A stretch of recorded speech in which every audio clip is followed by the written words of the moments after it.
Instructions for the Spiritual Seeker by Sri Muruganar, devotee of Bhagwan Sri Ramana Maharshi.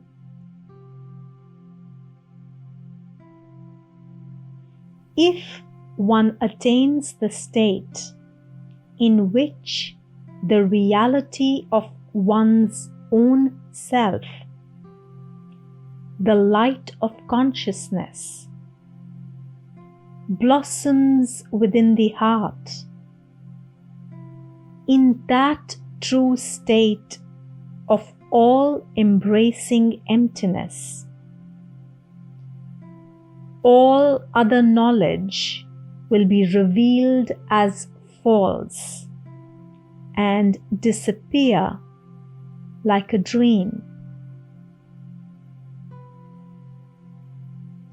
If one investigates inwardly in the prescribed fashion, it will be known that in the heart, apart from silence itself, nothing else exists.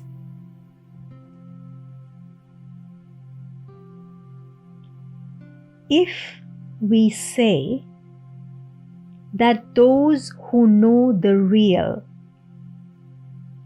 are not aware of anything existing apart from it, then it follows that duality is an empty illusion, like the blue of a blue sky.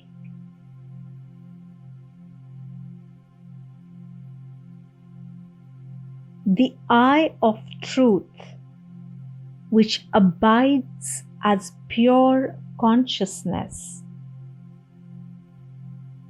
pure grace possessing power and beauty, is indeed the absolute, the infinite I.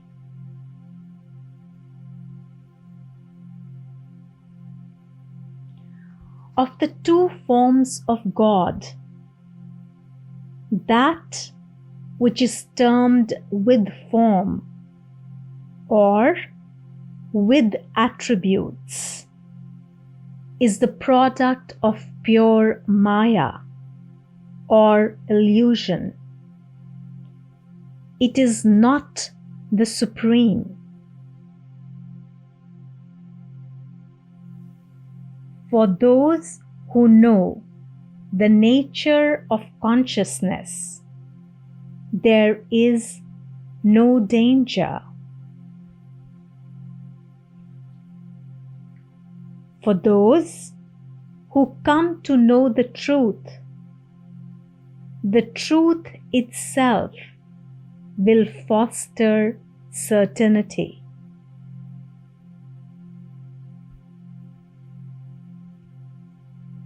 Empty debates are like dry bones. Knowledge born of experience is only of worth.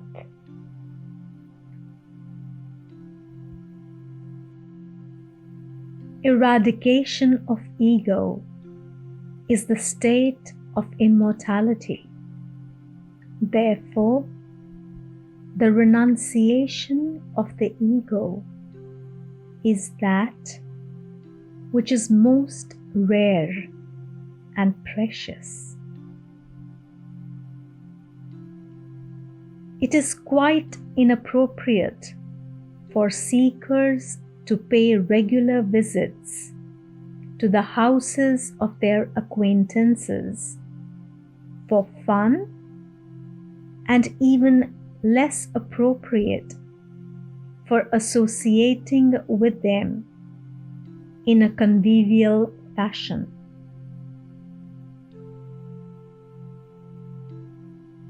For seekers to be seen in such places as cinema or entertainment of senses is not appropriate. That will be viewed with disgust by the wise. Awareness of oneself, one's real nature, which is the foundation that shines naturally in the place where the superimposed ego is eradicated, alone is the meaning of what is called grace.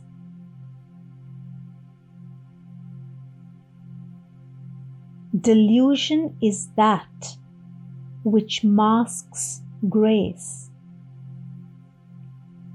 Delusion is the mental awareness known as ego consciousness, consisting of the two states, sakalam, the waking and dream states, and kevalam, the deep sleep state, unconditioned consciousness, which is falsely identified by the jiva as unconsciousness. These equate to thinking and absence of thinking. That which is free of these two is the pure state, which is known as Turyam. From the ordinary perspective, in which the ego consciousness is believed to be real, the knowledge of the self,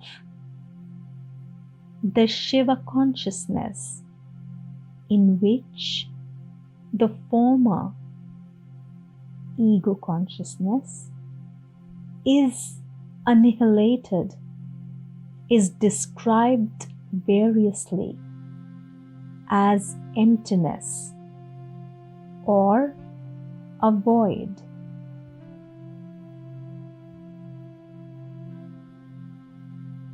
He only is Brahman, Siya, who knows the supreme reality. The ego self, jiva, is an imaginary appearance in the self, like the snake erroneously perceived in the rope.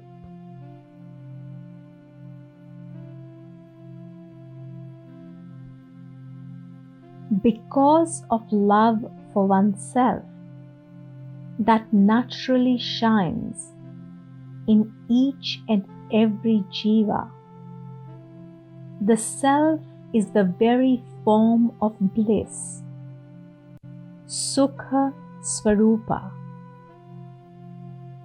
For those who know the self, Atma Swarupa, as it is, when the ego is eradicated,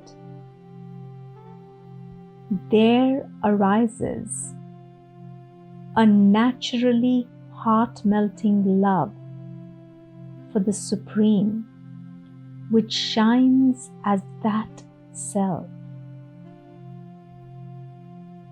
It is because of this love that knowledge of the self, Atmajnana, is also known by the other name of supreme love, Parabhakti. Therefore, supreme love and directly intuited knowledge of the self aparoksha jnana are not different.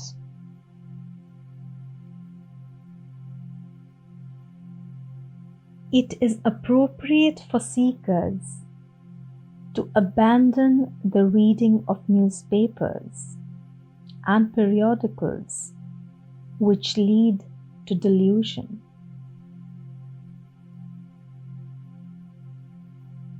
Apart from consciousness, nothing else whatsoever exists. There is nothing which we can hide from our own heart. Heart or the self knows all.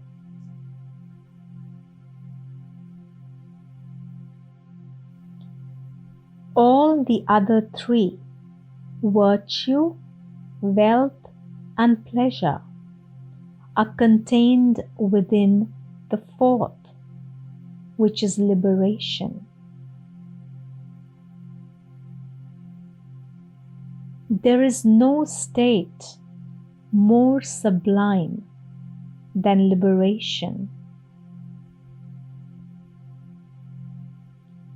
Regard others as if they were yourself, your image, or your own projection.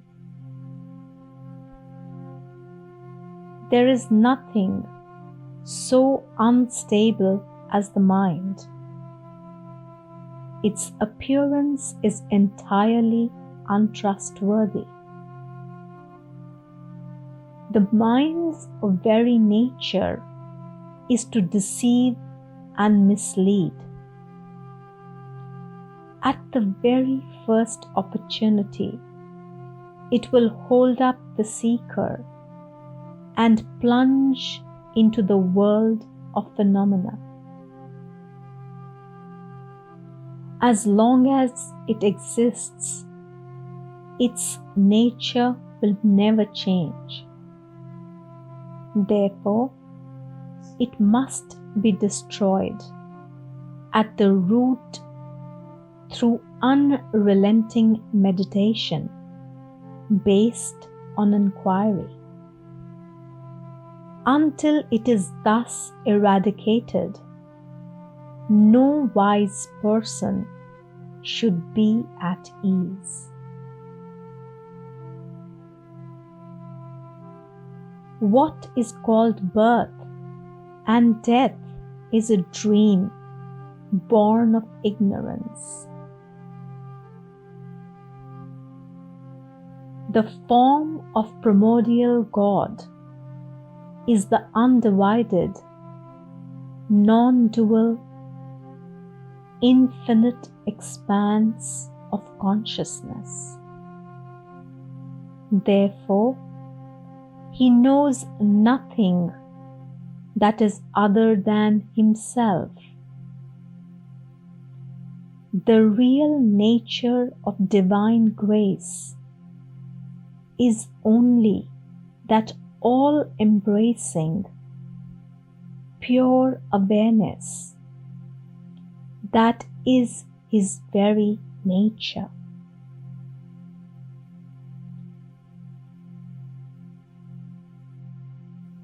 God and Guru, in reality, the two are not different, are of the very form of grace. There is therefore not the least necessity for them to intentionally bestow divine grace upon devotees through thought, sankalpa.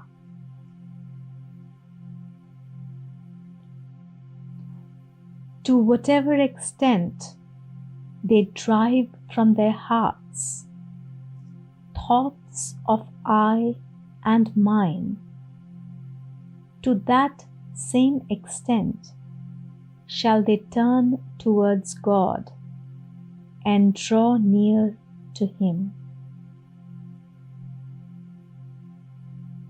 those wicked ones who would deceive the Lord deceive only themselves. If no one can deceive himself, then it follows that no one can deceive the Lord either. Why so?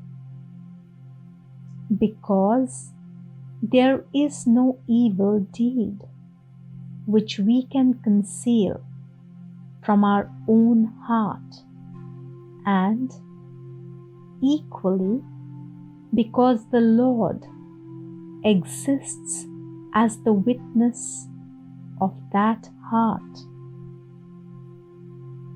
Praise to the one who exists as the witness of the heart from which no evil deed can be concealed.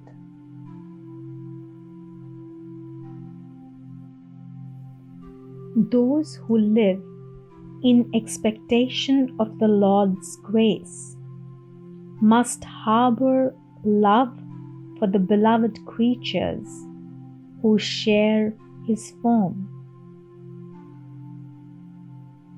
Although God usually appears in a human form as the embodiment of grace, on occasion He will impart the true knowledge of reality dwelling within, formlessly as the consciousness of consciousness itself. This depends upon the degree of fitness of the aspirant.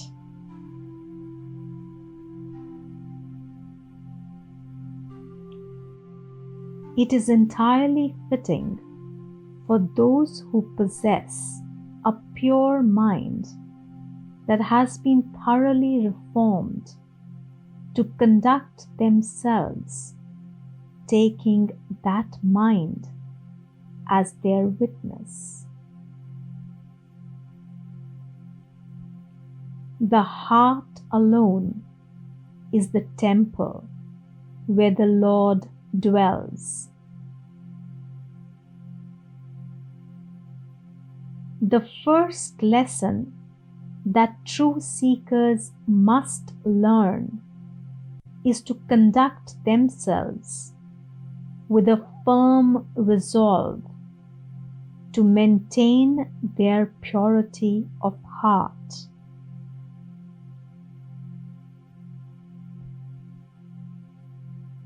Whatever abilities or siddhis they may possess, sadhakas should not flaunt them in the least degree. If they do so, it will remain to the very end a great obstacle to their sadhana.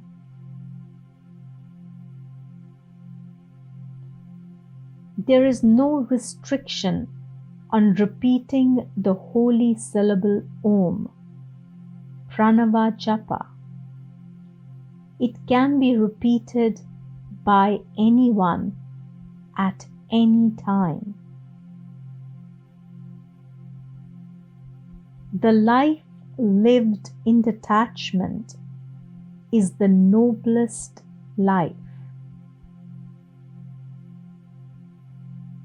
Conduct yourself in this world as if in a drama, without attachment and without agitation.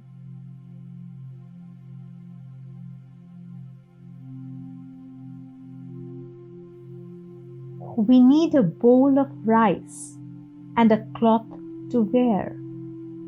That is all we need. Is it for just this that we endure such suffering in this world? Do not speak harshly to ignore and reject anyone.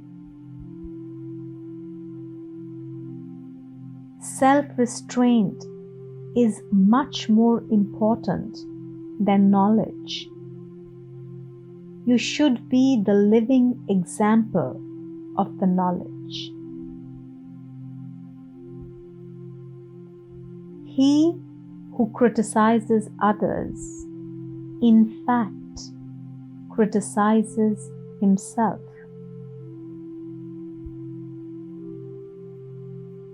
Shine with the true awareness that all is one's self, free of individuality.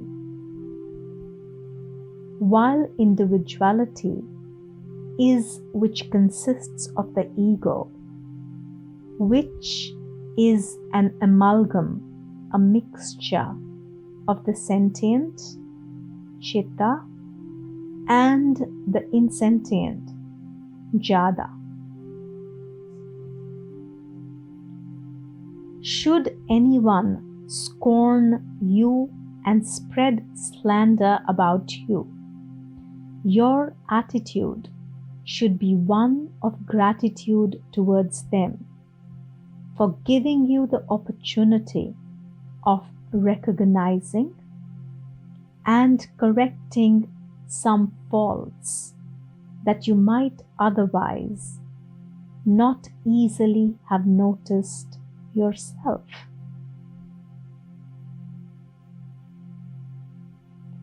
The wise will be aware that if conversely you cling stubbornly to that fault and hate and belittle that person, these are sure an omen of the ruin that is destined soon to overtake you.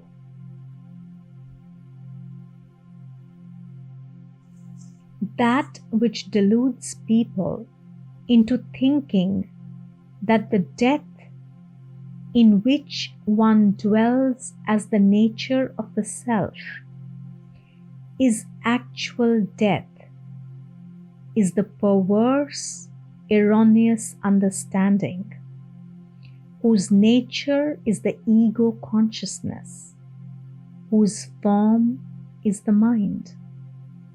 Therefore, that as a prerequisite for gaining that liberation, whose nature is pure consciousness or Shiva consciousness, consciousness of the Supreme, it is necessary to destroy that false understanding. Know that that which the scriptures praise as the means for final liberation, using such synonyms as the destruction of the ego, the offering up of one's self, the loss of one's self, the annihilation of the mind, and the destruction of inherited predispositions, vasanas, is only that death.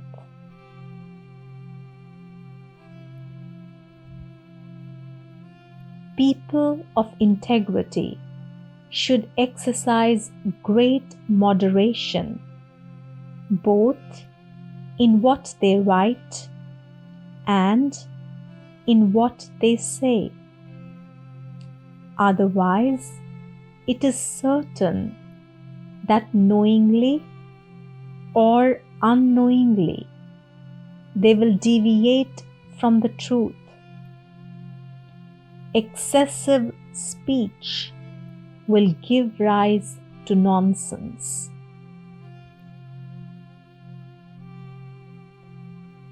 To express one's thoughts clearly using just a few words is the ornament of wisdom.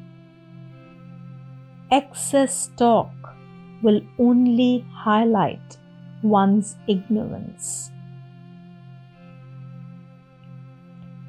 You should not contradict yourself, even at risk to your very life. You should behave strictly in accordance with the words you have spoken. However, it is not possible for anyone to behave with such firm resolve regarding anything whatsoever unless they have perfected the practice of saying something once only after thinking it over twice.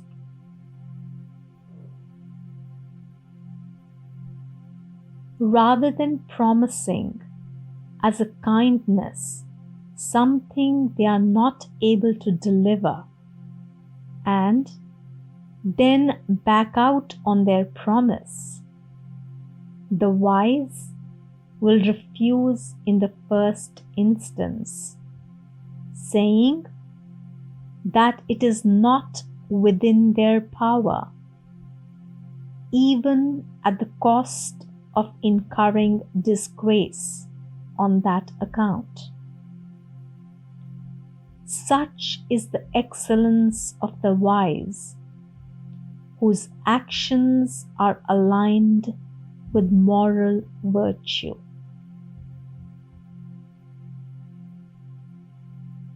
The wise person should restrain and control completely the frenzied state of mind that could lead to disaster.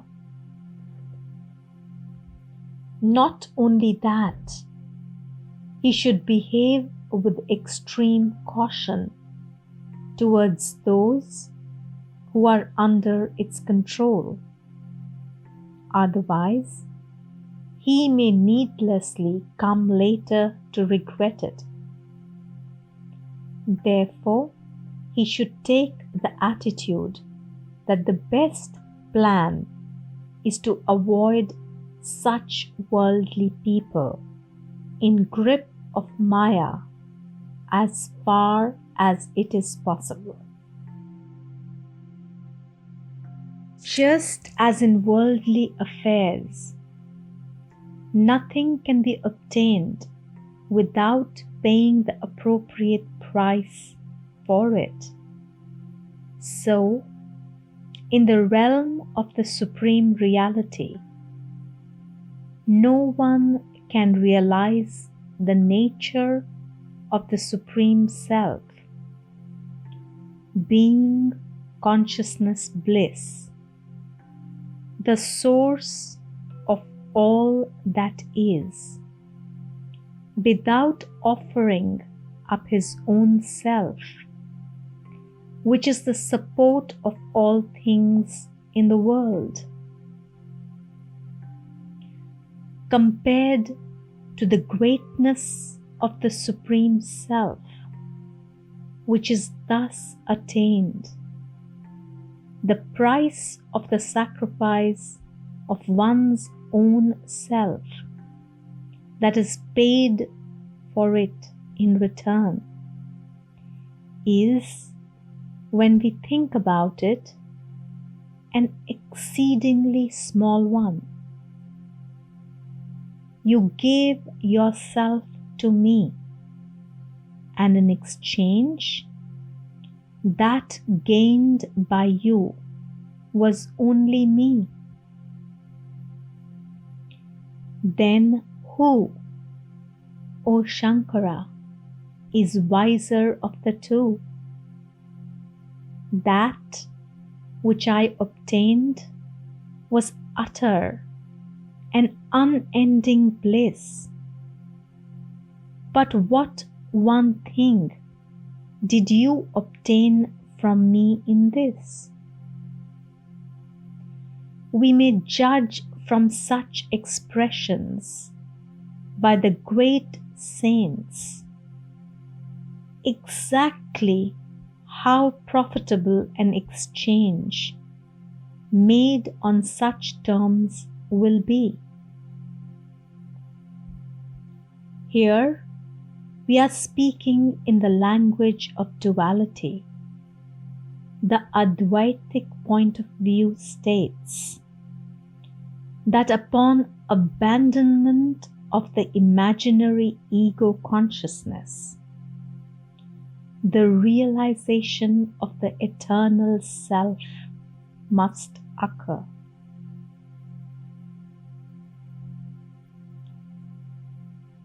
Like an untamed horse, unrestrained speech also will bring calamity upon a man. Therefore, always draw tightly on the bit called self-control, never loosening your grip for a second.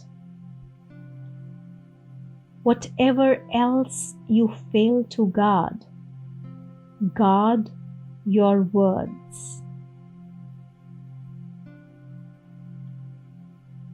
Those who are expansive in speech will shrink in knowledge.